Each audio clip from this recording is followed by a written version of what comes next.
anybody. I never worked for Russia.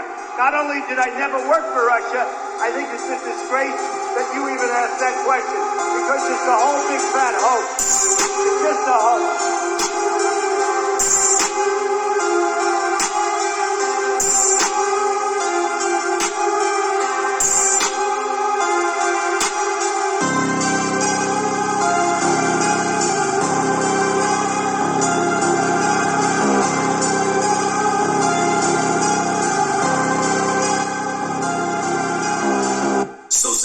Always on that fucking killer shit. Put us on the beat and see an average king on murder.